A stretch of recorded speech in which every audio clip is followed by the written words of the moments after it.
সবাইকে স্বাগত জানাচ্ছি আমাদের আজকের ক্লাসে। আমি শেয়ার করছি সবার সাথে, সেটি আশা করি সবাই দেখতে পাচ্ছি। যারা অ্যাপারেলের স্টুডেন্ট আছো তাদের জন্য খুবই সহজ হবে আজকে। সেটি হচ্ছে ইন্টারন্যাশনাল ট্রেড এন্ড ট্রানজেকশন, বা ট্রেড এন্ড ট্রানজেকশন দুটোই বলতে পারি। International marketing of textile and apparels এর আজকের এই কোর্সটি বা এই লেকচারটি কোর্সের অন্তর্ভুক্ত। আমরা দেখব ইন্টারন্যাশনাল ট্রেড ট্রানজেকশন। আমরা ইন্টারন্যাশনাল ট্রেড সম্পর্কে জেনেছি, ট্রানজেকশন গুলো আমাদের একটু জানতে হবে যে কিভাবে এই ইন্টারন্যাশনাল ট্রানজেকশন গুলি হয়ে থাকে। যেমন তুমি আজকে এখান থেকে কাপড় রপ্তানি করছো বাইরের দেশে, তো তাদের টাকা এবং আমাদের টাকা তো আর এক জিনিস না, তাই না? তো তারা তো তাদের টাকায় পেমেন্ট করে, আমরা আমাদের টাকায় পাই। তো যাই হোক, এই যে বিষয়গুলি, এই যে ট্রানজেকশন টাই পেমেন্ট গুলো বা এগুলো কিভাবে হয়, তো চলো শুরু করি আমরা। তো আমরা ইন্ট্রোডাকশনে বলছি যে to succeed in international trade and win the sale against foreign competitors, exporter must offer their customer attractive sales terms supported their appropriate payment methods. মনে করো, তো আমরা তো শুধু কাপড় দেই না, ইন্ডিয়া দেয়, চায়না দেয়, ভিয়েতনাম দেয়, অনেকেই আসে, জর্ডান দেয়, তারাও কিন্তু দেয়। এখন দোকানে যখন তুমি কোনো কিছু কিনতে যাও, তো আলটিমেট কি, দোকানদার যদি তোমাকে খুচরা দিতে পারে তুমি কিন্তু খুব খুশি হয়ে যাও। ঠিক আছে, 500 টাকা দিলাম খুচরা। কিন্তু দোকানদার যখন তোমাকে খুচরা দিতে পারবে না, তখন কিন্তু তুমি তার কাছে নিবা না। পাশের যে দোকানদার তোমাকে খুচরা দিতে পারবে, তুমি কিন্তু তার কাছ থেকে নিবা। ঘটনাটা কিন্তু এরকমই। এই যে কাস্টমার গুলোকে আমাদের নানা প্রকার সুবিধা দিতে হয়, তার ভিতরে একটা সুবিধা হচ্ছে, তাহলে এই যে ট্রানজেকশন সিস্টেমটা যে যত সহজভাবে করে দিতে পারবে, কাস্টমার কি তার দিকেই যাবে, সেটি সাধারণত বোঝাচ্ছে। তো এটি সম্পর্কে আমরা আজকে বলবো। বলা হচ্ছে, since getting paid full on times an ultimate goal for each import sale, you need to choose the appropriate payment method and minimize the payment risks while also accommodating the needs of buyer. অবশ্যই তুমি যখন কি করছো, মানে goods দিয়ে তো টাকা নিবা, তো টাকা যদি তুমি পেমেন্ট মেথড যদি তোমার সিকিউর না হয়, তাহলে তো গুডস চলে যাবে, টাকা আর আসবে না, তো তুমি বেতন দিবা কিভাবে? সো এই সমস্ত রিস্ক সবকিছু কমিয়ে কিভাবে আমাদের পেমেন্ট গুলো ইন্টারন্যাশনালি সাধারণত হয়ে থাকে সেটি আমরা দেখব। তো ইন্টারন্যাশনাল ট্রেড ট্রানজাকশনে কি কি ইনভলভ থাকে বলা হচ্ছে, as an exporter or importer, once you have convinced that you match or product to such a suitable market, there is a general order of events you can expect follow for international transaction. All trade involves some element of risk, but international trade introduces some additional elements of complications and there are several areas of manage. তো ব্যবসায় তো সাধারণত risk থাকবে, তাই না? আমাদের দেশেই কত কিছু হচ্ছে, কে কার টাকা মেরে দিচ্ছে খবর থাকছে না। তো ইন্টারন্যাশনালি কিছু নর্মস রয়েছে, ইন্টারন্যাশনালি কিছু সিস্টেম রয়েছে, যার মাধ্যমে সাধারণত আমরা এই পেমেন্ট গুলো করে থাকি বা এই পেমেন্ট বা এই ট্রানজেকশন গুলো হয়ে থাকে।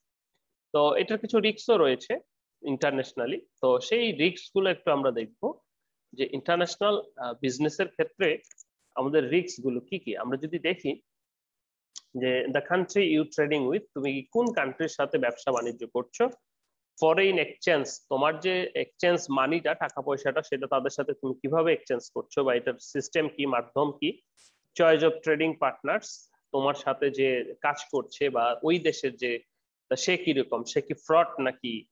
মনে করো তুমি দুইজন তোমরা বন্ধু মিলে একটা কোম্পানির নাম দেখাইলা বাংলাদেশে, দেখা বায়ার একটা ম্যানেজ করলো যে আমি এত পিস তোমাকে ফেব্রিক দিব, এখন কি করতে হবে, যে এখন আমার অ্যাডভান্স পেমেন্ট করতে হবে। তো অ্যাডভান্স পেমেন্ট করলো, তারপর আর খবর নাই, তোমাকে বাংলাদেশ সরকারও খুঁজে পাইলো না, তাহলে তো হবে না। তো choosing the trading partners, terms of trade, অবশ্যই টার্মস থাকছে, ট্রেডের শর্তাবলী থাকছে, পেমেন্ট কিভাবে পেমেন্ট হচ্ছে, এবং সর্বশেষ যেটি বলবো ফ্রড। এই ফ্রড থেকে কিন্তু সাবধান। আমরা অনেকেই জানি যে অনেকেই ব্যবসা করতে গিয়ে ধসে গেছে বা ব্যবসা করতে গিয়ে আর দাঁড়াতে পারেনি ফ্রডের জন্য। তো এই ধরনের ফ্রডের আরো কিছু উদাহরণ বাংলাদেশে যদি আমরা বলি, যে ওই যে বিদেশি বন্ধুরা তোমাদেরকে গিফট পাঠায়, হ্যাঁ, তো গিফট পাঠানোর জন্য তোমার কাছ থেকে সে লাইক, এগুলোর সাথে তোমরা পরিচিত। তো এটি কিন্তু ইন্টারন্যাশনাল বিজনেসের ক্ষেত্রেও হতে পারে। Customs, national controls and license, তো প্রত্যেকটা দেশের কিছু রুলস রয়েছে যেটিকে আমরা কাস্টমস বলছি, ন্যাশনাল কন্ট্রোল রয়েছে, লাইসেন্স রয়েছে, সে দেশে তুমি পারবে কিনা বা তার লাইসেন্স রয়েছে কিনা ইত্যাদি।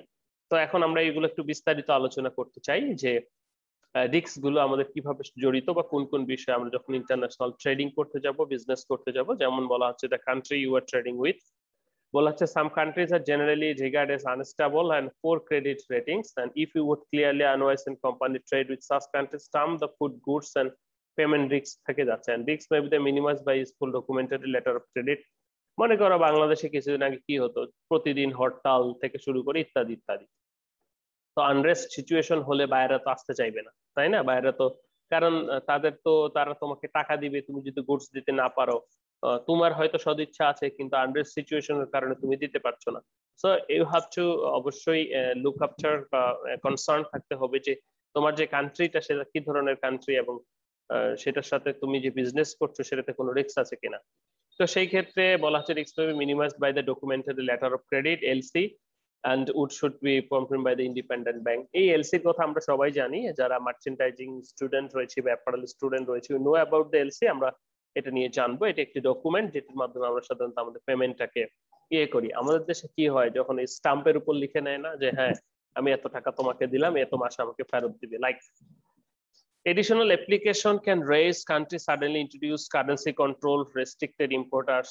তো এই কারেন্সির একটা বিষয় আছে সবসময়ের জন্য, একটু একাধারে তাদের যে রেস্ট্রিকশন আছে কিনা তাদের ইম্পোর্টারদের উপরে সেটি, মনে করো তোমার পণ্যের উপর ট্যাক্স বসানো হলো, ট্যারিফ বসানো হলো, আমরা কিন্তু পড়েছি।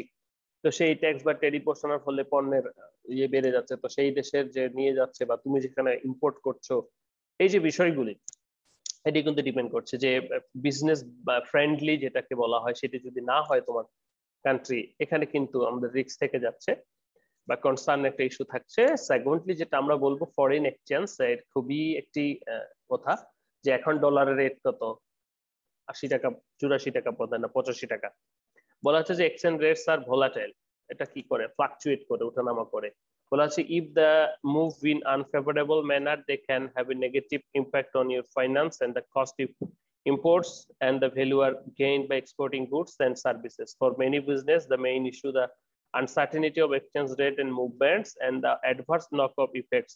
দেখো সহজ করে যদি বলি সেটি হচ্ছে যে এখন ডলারের দাম বাংলাদেশি টাকায় মনে করো 84 টাকা।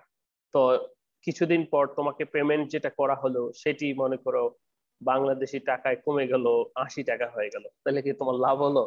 লাভ হলো না, কিন্তু লস হলো। তো এক্ষেত্রে আবার উল্টোটাও হতে পারে, সেটি যদি বাংলাদেশি টাকায়, সে কিন্তু তোমাকে বাংলাদেশি টাকায় পেমেন্ট করছে না, সে কিসে পেমেন্ট করছে? ডলারে পেমেন্ট করছে। এই যে ফরেন এক্সচেঞ্জ রেটটা, এটি কিন্তু একটু গোলমেলে, ওই বলা হচ্ছে দিস আর ভোলাটাইল। সো এটি কিন্তু একটু প্রভাবিত করবে, ঠিক আছে?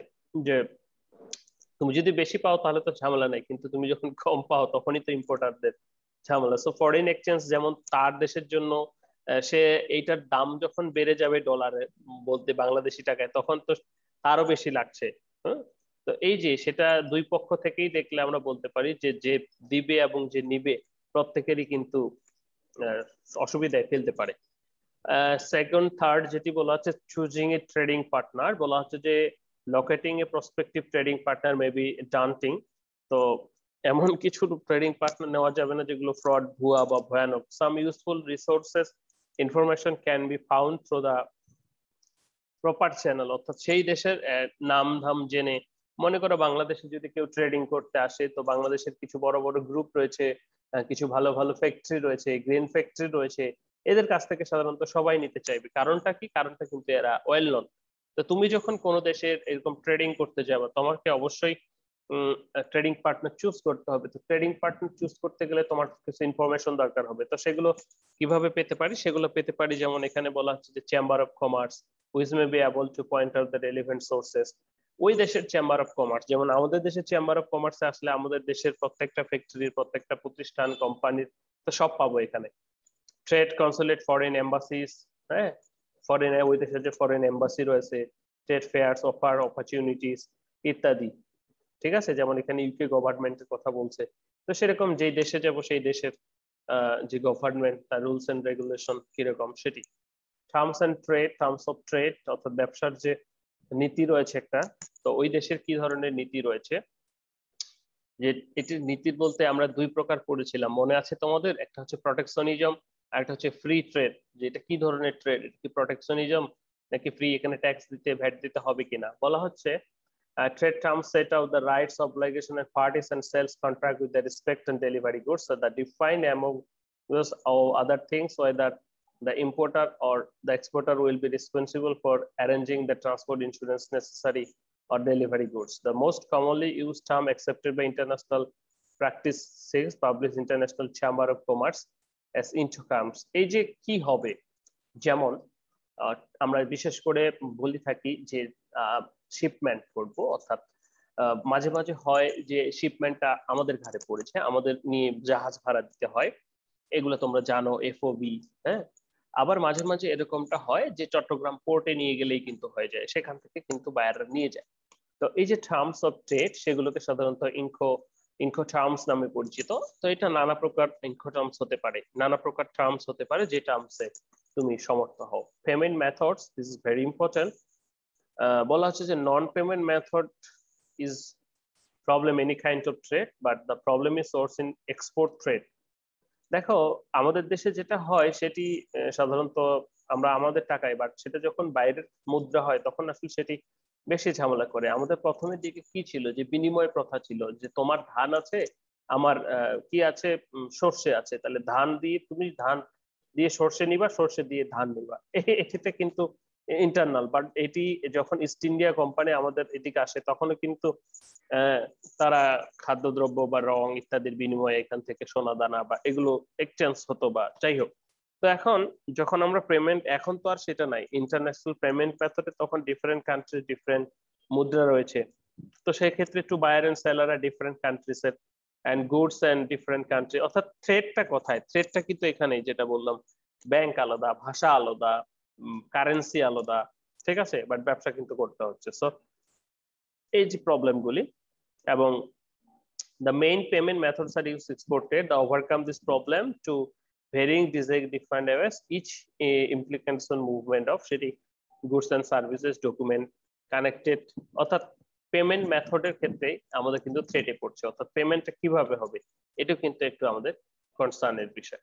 তো আমরা এতক্ষণ ধরে পড়ছিলাম যে সমস্যাগুলি বা আমাদের যে ইন্টারন্যাশনাল ট্রেড রয়েছে বা ট্রানজাকশন রয়েছে সেটির সাথে কি কি বিষয় প্রভাবিত করছে বা কি কি বিষয় আমাদের হুমকিতে ফেলে দিচ্ছে বা রিস্ক গুলি কোথায়, সেই ধারাবাহিকতায় আমাদের আরো রয়েছে। সেটি হচ্ছে যেমন এখানে আমরা দেখতে পাচ্ছি অ্যাডভান্স পেমেন্ট মেথড হতে পারে, open account trading, documentary collection etcetera. এটি হচ্ছে আমাদের পেমেন্ট মেথডের ক্ষেত্রে আমরা পরবর্তীতে আবার দেখবো।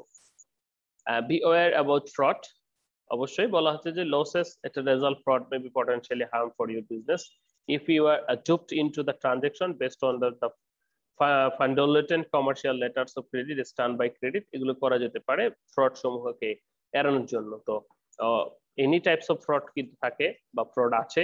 তো সেই ক্ষেত্রে যখন তোমরা সোর্সিং করো, সাধারণত যারা মার্চেন্টাইজার বাইং হাউসে আছে তারা এই বিষয়টা অনেক ভালো বোঝে বা অনেক ভালো হ্যান্ডেল করতে পারে বা তোমাদেরকে বলতে পারবে। তোমাদের যদি কারো প্র্যাকটিক্যাল এক্সপিরিয়েন্স থাকে you can share with us আর বলতে পারো। So be aware about the fraud, এই ফ্রড সম্পর্কে আমাদের সতর্ক থাকতে হচ্ছে, এটাও কিন্তু আমাদের ইন্টারন্যাশনাল একটি থ্রেট। এর customs national controls and licence, প্রত্যেকটা দেশের যেটি বললাম যে ইন্ডিভিজুয়াল রয়েছে, বলা হচ্ছে কাস্টমস মনিটর প্যাসেজ গুডস আর international border for number of reason, যেমন controlling payment, repayment, remission, taxes, VAT ইত্যাদি প্রত্যেকটা দেশেই রয়েছে। যেমন ফোনের দাম ইন্ডিয়াতে কম, এটা যদি সরাসরি চুরি করে নিয়ে আসি বা কোনোভাবে চলে আসে তাহলে সেটার দাম কমে থাকে। আবার যদি এটা সরকারি ভাবে আসে বা transaction international trade transaction rules follow করে আসে, সরকারকে দিতে হবে, একে দিতে হবে, তখন কিন্তু দাম বেড়ে যায়। তো এরকম প্রত্যেকটা দেশে কিছু রুলস রয়েছে, তো জানতে হবে সেই দেশের রুলস গুলো কি কি, কাস্টমস গুলো কি কি ইত্যাদি। এগুলো এতক্ষণ ধরে আমরা কথা বললাম, এগুলো হচ্ছে আমাদের রিস্কের বিষয়। কারো সাথে যখন বাইরের কান্ট্রির সাথে আমরা ইয়েতে যাব, ট্রেডে যাব, তখন তো এখন একটু জানা দরকার, বুঝলাম যে কি কি আমাদের রিস্ক রয়েছে, ভালো কথা, সেই রিস্ক গুলো দেখেছি আমরা। এখন একটু জানা দরকার, তো সেই রিস্ক গুলো যদি আবার একটু দেখ, সেটি আমরা প্রথমে দেখেছিলাম যে কান্ট্রি কার সাথে ট্রেড করছি, সেটার ফরেন এক্সচেঞ্জটা কিরকম, choice partner, terms trade, payment, fraud etcetera. এখন একটু দরকার যে সবই ঠিক আছে, সব ট্রাস্টেড লোকজন আছে আমাদের, বা যে বায়ার যারা কিনবে তারাও ভালো, ওকে কোনো সমস্যা নেই। এখন এই পেমেন্টটা হবে কিভাবে, বলা হচ্ছে international trade payment method. There are 5 primary methods of payment for international trade transaction. During or before contract your negotiation, you should consider. তুমি তো আর এরকম করতে পারছো না যে ভাই ঠিক আছে আসেন আমি আপনার টাকাটা বা পণ্য বেচে সাথে সাথে টাকা দিয়ে দিচ্ছ, এরকম তো তুমি ইন্টারন্যাশনাল করতে পারছো না। তো দেখো এখানে একটা ছবি রয়েছে, যে ছবিতে আমরা দেখতে পাচ্ছি একটা এক্সপোর্টারের জন্য ইম্পোর্টারের জন্য দুটো দুই দিকে মোস্ট সিকিউর, যেমন এই যে consignment, open account, documentary collection, cash in advance, letter of credit, এটা কিন্তু দুই দিকেই রয়েছে। এগুলো কিন্তু হচ্ছে ট্রানজেকশন মেথড, অর্থাৎ কিভাবে ট্রানজেকশনটা হবে সেটি। তো যেমন এক্সপোর্টার যারা এক্সপোর্ট করবে তাদের জন্য cash in advance, letter of credit মোটামুটি সিকিউর, মোস্ট সিকিউর। আবার যারা পেমেন্ট করবে তাদের জন্য ক্যাশ ইন অ্যাডভান্স মানে পাঠাবে, লেটার অফ ক্রেডিট। মনে করো আমরা ইম্পোর্টার বা আমরা এক্সপোর্টার, তো এখন আমি যদি আগে ভাগে টাকা দিয়ে রাখি, বায়ার যদি ওরা যদি না দেয় পণ্য, তাহলে কি সেটা আমার লস হয়ে গেল না, সেটা আমার সিকিউর হলো না। বাট আমি যদি লেটার অফ ক্রেডিট করে থাকি, অথবা যে ইম্পোর্টার সে যখন মনে করো তুমি বায়ারের কাছ থেকে বায়ারকে পাঠাবা, তো তুমি যদি বায়ারের কাছে আগেই টাকা পয়সা নিয়ে রাখো তাহলে সেটা তোমার জন্য সিকিউর, কিন্তু এই যে তোমাকে টাকা দিল বায়ার, সেটা বায়ারের জন্য কিন্তু ইনসিকিউর, তাই না? আচ্ছা, তাহলে কি কি বলা হচ্ছে, that are 5 primary methods of payment for international sales. সেগুলো কি কি? 5টা মেথড রয়েছে, আর 5টা মেথড আমরা দেখব। বা পেমেন্ট বা ট্রানজাকশনের জন্য বলা হচ্ছে যে ক্যাশ ইন অ্যাডভান্স, নাম শুনে খুবই ক্লিয়ার বোঝা যাচ্ছে। দেখো এখানে যতগুলা কথা আছে, এতগুলা কথা দেখে শুধু আমাদের মজ্জাগত করতে হবে, অর্থাৎ সারাংশটা নিতে হবে যে কি বলছে, আলটিমেট উদ্দেশ্যটা। বলা হচ্ছে with cash in advance payment terms, an exporter can avoid credit risks because payment is received before the ownership of the goods is transferred. For international sales, wire transfer and credit transfer are most commonly used, cash in advance option available to the exporter. With the advancement of the internet, through services and becoming another cash in advance option, small export transactions. Ultimate কি হচ্ছে, cash in advance যেটি মানে হচ্ছে, সেটি মানে হচ্ছে তুমি কারো কাছ থেকে পণ্য কিনবে, সেই পণ্য কেনার জন্য তাকে আগে থেকেই বুকিং দিয়ে দিচ্ছ। মানে আমরা যখন কক্সবাজারে বেড়াতে যাবো আগেই বুকিং দিচ্ছি না, আগে বুকিং দিয়ে রাখছো, সেটাকে আমরা ক্যাশ ইন অ্যাডভান্স বলছি। এটি সাধারণত সেটি ওয়্যারের মাধ্যমে হতে পারে, ক্রেডিট কার্ড বা অ্যাকাউন্ট ইত্যাদি নানাভাবে হতে পারে।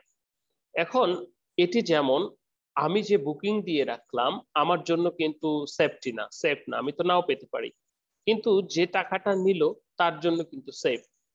So requiring payment in advance is less attractive option to the buyer because it creates the unfavorable cash flow. Foreign buyers are also concerned that goods may not be sent if payment is made in advance. যদি আগে টাকা দেওয়া হয়, the exporter who insists this payment method and sold, তো মনে করো তুমি মার্কেটে, ইন্টারন্যাশনাল মার্কেটে বিজনেস করছো, তোমার যদি তোমার যে দ্রব্য গার্মেন্টস এক্সপোর্ট জিনিসের মূল্য যদি আগেই দিতে হয়, তাহলে তো তোমার কাছে বায়ার কম আসবে, তাই না? তো সেটাও তাদের জন্য তো রিস্ক। তো তারপরেও অনেক ক্ষেত্রেই ক্যাশ ইন অ্যাডভান্স মেথডটা হয়ে থাকে, ট্রানজেকশনটা হয়ে থাকে। এরপরে আমরা খুব কমন একটা টার্মস আমাদের সাথে রয়েছে, সেটি হচ্ছে যে লেটার অফ ক্রেডিট। এই লেটার অফ ক্রেডিট বা এলসি নাম শুনি নাই, এরকম বোধহয় খুব কম টেক্সটাইল ইঞ্জিনিয়ার আছে। এটি কি? কিছুই না, একটা কাগজ। কিরকম কাগজ?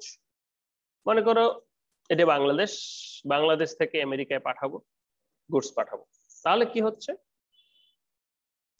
বাংলাদেশ থেকে আমেরিকায় গুডস পাঠাবো, ভালো কথা। ট্রানজেকশন কিভাবে হবে? এলসির মাধ্যমে। এলসিটা কি? দুটো ব্যাংক থাকবে, বাংলাদেশে একটা ব্যাংক থাকবে, আমেরিকায় একটা ব্যাংক থাকবে। এই বাংলাদেশের ব্যাংকে যে পাঠাবে তার অ্যাকাউন্ট থাকবে, আমেরিকায় যে ব্যাংক থাকবে যে কিন নিবে তার অ্যাকাউন্ট থাকবে, ভালো কথা।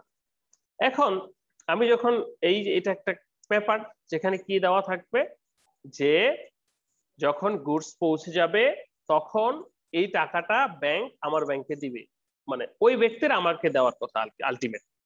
যদি কোনো কারণে ওই আমেরিকার ব্যক্তি আমাকে দিতে না পারে টাকা, তাহলে তার যে ব্যাংক রয়েছে, রেসপন্সিবল ব্যাংক রয়েছে, সেই রেসপন্সিবল ব্যাংক আমার দেশে যে অ্যাকাউন্ট আছে সেখানে সেন্ড করে দিবে, গ্যারান্টার হচ্ছে এখানে সেন্ড করে দিবে। অথবা উল্টোটাও ক্ষেত্রেও হতে পারে, অথবা তাদের ব্যাংকও আমাদের দেশে থাকতে পারে, যেমন এইচবিসি bank, mercantile bank, like Habib bank পাকিস্তানের, লাইক ওদের শাখাও কিন্তু আমাদের এখানে থাকতে পারে, তো এখানেও কিন্তু আমি নিতে পারি।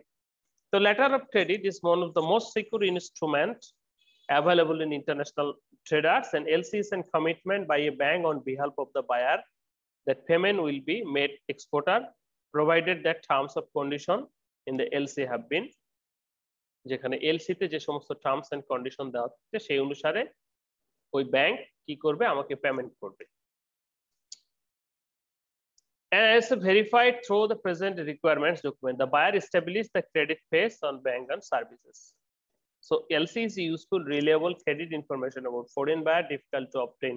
এটি বোধহয় সবচেয়ে সিকিউর, কারণ যেহেতু তোমার ব্যাংক গ্যারান্টি দিচ্ছে, ব্যাংক গ্যারান্টি নিচ্ছে যে ওই যে লোকের যে বায়ারের, তাহলে ব্যাংক কেন দিবে তাকে, মানে তার টাকা ব্যাংক কেন দিবে, কারণ ওই ব্যাংক অলরেডি তার মনে করো ঘর বাড়ি বা ইত্যাদি ইয়ে করে রাখছে। ওই যে আমরা শুনেছি না যে মাঝখানে ঋণের টাকা দিতে না পেরে তার গরু বেচা দিছে, তো লাইক এখানে ওই ব্যাংক কেন দিবে, সেই ব্যাংকে তার অ্যাকাউন্ট রয়েছে এবং তার বন্ড ইয়ে করা আছে যে সে যদি সমর্থ হয় তাহলে তার ঘর বাড়ি সে বেচা দিয়ে ব্যাংক নিয়ে নিবে। ঠিক আছে, তো যাই হোক, ইটস এলসি বা এলসি ডকুমেন্ট যেটা আমরা বলছি লেটার অফ ক্রেডিট।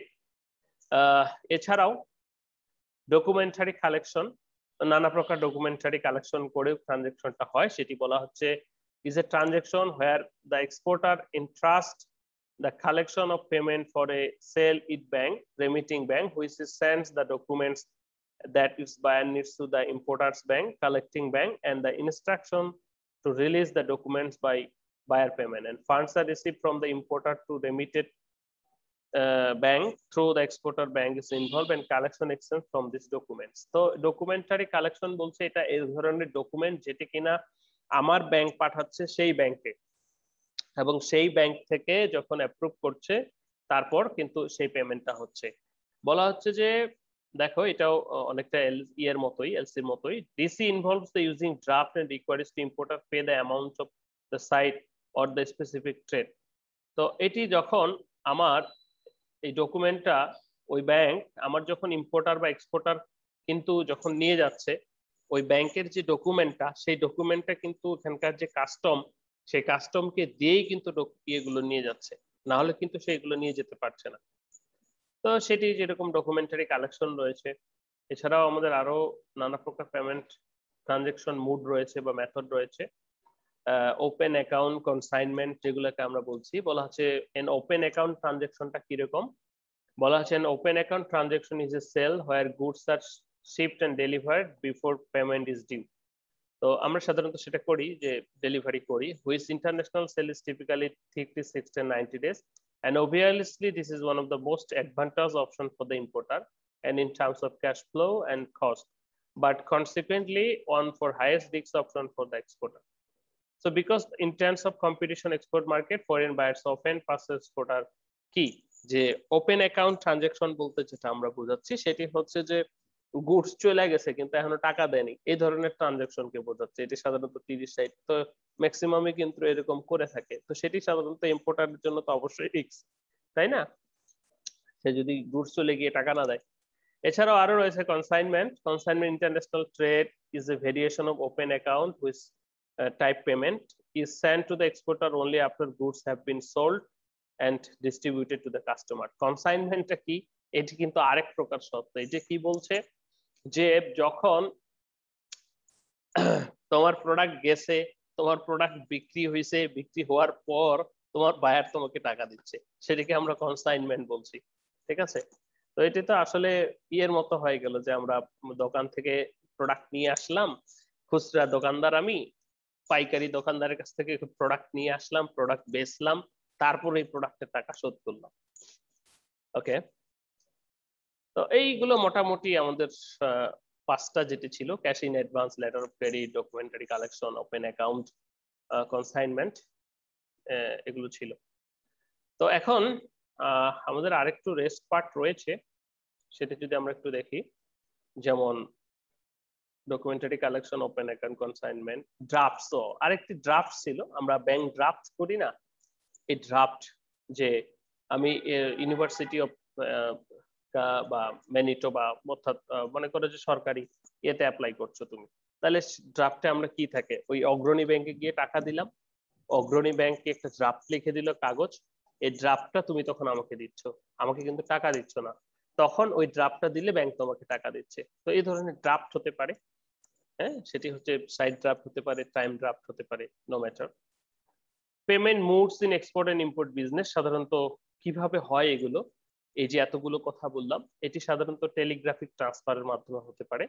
তো আগেকার দিনে কিন্তু আমাদের ফ্যাক্স ছিল, তাই না, যে ফ্যাক্সের মাধ্যমে কিন্তু আমরা পেতাম, এখন তো আমাদের মেইল রয়েছে।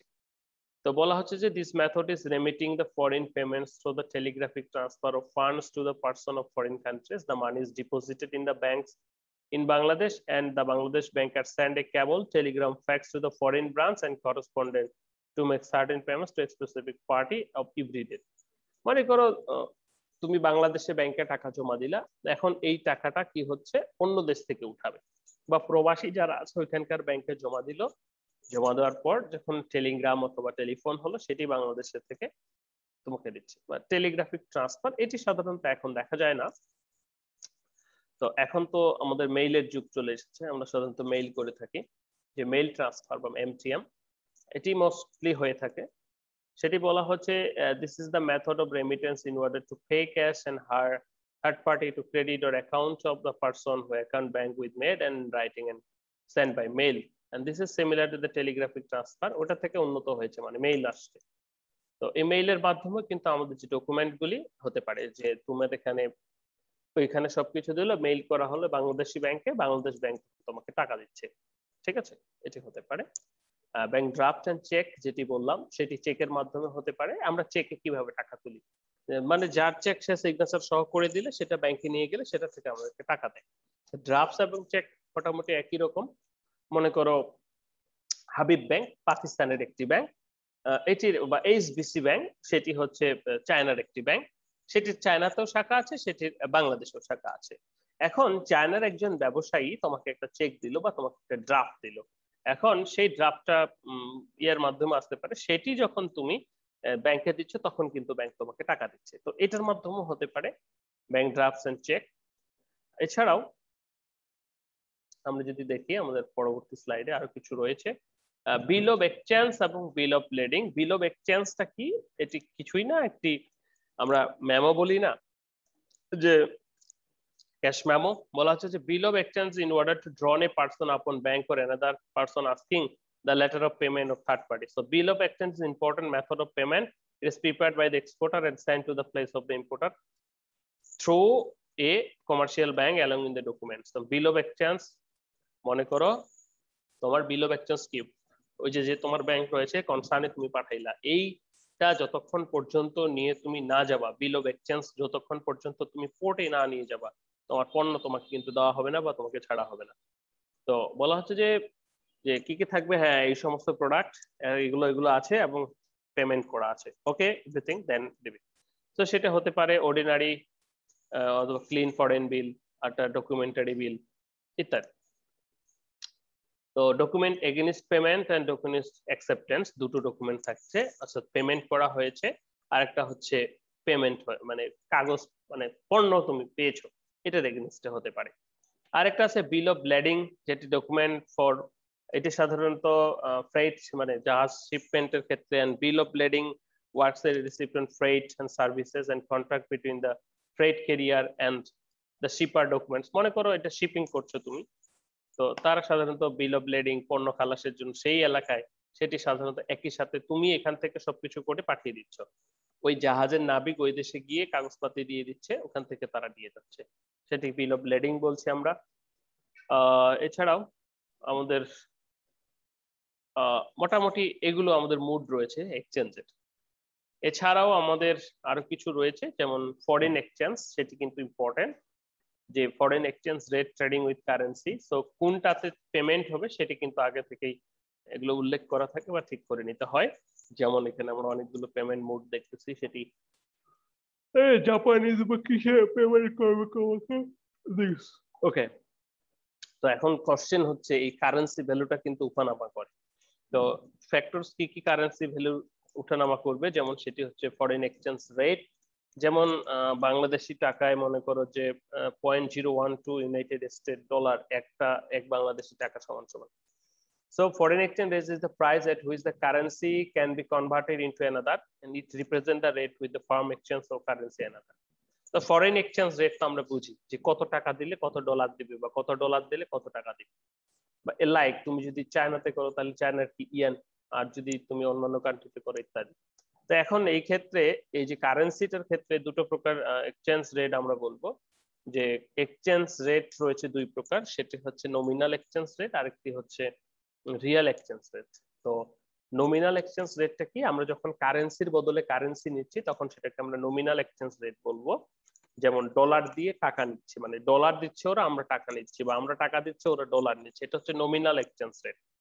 আবার অপরদিকে যদি আমরা রিয়েল এক্সচেঞ্জ রেট বলি, রিয়েল এক্সচেঞ্জ রেটটা কি, যখন আমরা পণ্যের বিনিময়ে পণ্য দিচ্ছি তখন সেটাকে আমরা রিয়েল এক্সচেঞ্জ রেট বলছি। যেমন কেউ ধান দিয়ে কেউ সরিষা নিচ্ছে, বা কেউ ধান দিয়ে কেউ গম নিচ্ছে, এই যখন এই ধরনের এক্সচেঞ্জ রেট হবে তখন সেটাকে রিয়েল এক্সচেঞ্জ রেট বলবে। কিরকম বলা হচ্ছে যে the real exchange rate describes the rate at which the individual can trade goods and services one country of the goods and services for another country. That means it describes how much foreign goods and service can be exchanged in for one unit of the domestic product. ঠিক আছে, মনে করো আমি কি আনবো, India থেকে automobile আনবো, আমার দেশ থেকে কি পাঠাবো, তেল পাঠাবো। ঠিক আছে, এখানে তখন টাকা আসতেছে না, তখন কি আসতেছে, আর একটু সহজ করে যদি বলি, সেটি বলা হচ্ছে একটি সিগারেটের বিনিময়ে দুইটি গফুর বিড়ি পাবো। একটা কান্ট্রি সিগারেট দিবে তোমাকে, একটা সিগারেট দিবে, তুমি তাকে দুইটা গফুর বিড়ি দিবা। ঠিক আছে, এই যে রেটস, এটি সাধারণত পণ্যের সাথে পণ্য, এটাকে আমরা রিয়াল এক্সচেঞ্জ রেট বলে থাকি। একটা উদাহরণ এখানে দেওয়া আছে। এরপরে আমরা শেষের দিকে চলে এসেছি। যদি বলি কারেন্সি ডেপ্রিসিয়েশন এবং এপ্রিসিয়েশন বলে শেষ করবো, আরেকটা স্লাইড বলতে আছে নাই। কারেন্সি এপ্রিসিয়েশন এবং ডিপ্রিসিয়েশন, সেদিন কে জানি বলছিলে যে স্যার মুদ্রাস্ফীতির কথাটা একটু বলেন। তো দেখো মুদ্রাস্ফীতিটা কি আসলে, দেখো আমাদের মুদ্রাস্ফীতি মানে হচ্ছে আমাদের টাকার মান কমে যাওয়া। আমাদের টাকার মান কিভাবে কমবে, আমাদের টাকার মান আমাদের সম্পদের সাথে যুক্ত। আমরা জেনেছি যে জিম্বাবুয়ে বা এই ধরনের, তখন আমরা মানে শুনেছি নাকি অন্য কান্ট্রি মনে নাই, সেটি হচ্ছে যে তারা বস্তা ভরে নিয়ে যেত বাজার করতে। মানেটা কি, মানেটা হচ্ছে তোমার যে ভোগপণ্য সেটি ঠিকই আছে কিন্তু সেটার দাম বেড়ে যাচ্ছে। এখন এখানে আরেকটি প্রশ্ন আছে যে সরকার কারেন্সি ইনফ্লুয়েন্স, মানে সরকার মনে করো যে চাইলেই তো টাকা বানাতে পারে, মানে চাইলেই টাকা বানাতে পারে, নাই তো কাগজের টাকা, তো সে চাইলে ছাপাবে ছাপাবে ছাপাবে, কিন্তু সমস্যাটা হচ্ছে তোমার সম্পদের সাথে এই টাকাটা তো ইন্টারন্যাশনালি ইয়ে করা হচ্ছে, বা এটা কিন্তু ইন্টারন্যাশনালি মার্কেটটা কন্ট্রোল করা হচ্ছে। এখন তুমি মনে করো তোমার কত টাকা আছে, মনে করো 10 টাকায় 1 কেজি আম পাওয়া যায়, যদিও এখন পাওয়া যায় না, 10 টাকায় 1 কেজি আম পাওয়া যায়, 1 কেজি আম পাওয়া যায়। কিছুদিন পর সরকার মনে করো টাকা ছাপাইলো ওই আমের এগেনিস্টে, তো 1 কেজি আম তো 1 কেজি আছে, তাহলে সরকার আরো টাকা ছাপাইলো, তাহলে কি হলো, ওই 1 কেজি আমের দাম তখন 20 টাকা হয়ে গেল। মানে টাকার ভ্যালু কমতেছে, কিন্তু তোমার নিট যে সম্পদ, সেই সম্পদের পরিমাণ কিন্তু সেটাই আছে। তুমি কিন্তু আগেও 2 কেজি আমের, মানে 1 কেজি আম 10 টাকায় কি, মানে 1 কেজি আম কিনতা, এখনো কিন্তু তুমি 1 কেজি আমে কিনতেছো। মাঝখান থেকে কি হচ্ছে, তোমার বেশি টাকা লাগতেছে। বেশি টাকা লাগতেছে মানে এটা কোথা থেকে আসতেছে, সরকার যখন বা কেউ যখন, সরকার যখন যখন কারেন্সি ইনফ্লুয়েন্সিং হয়, সরকার যখন টাকা বানাবে তখন তো সেই টাকাগুলো কোথায় যাবে, বাজারে আসবে। বাজারে আসলে কি হবে, মানুষের কাছে টাকা বেড়ে যাবে। তো আলটিমেট মনে করো মানুষের কাছে আসবে না, 10 জন লোক আছে এখানে, তাহলে 10 জন লোকের কাছে যদি এই টাকাগুলো আসে তাহলে তাদের কাছে টাকা বেড়ে যাবে। তাহলে এখন তারা এই ভোগ পণ্যগুলো কিভাবে কিনবে, তাহলে তখন ভোগ পণ্যের দাম বেড়ে যাচ্ছে একই পরিমাণ।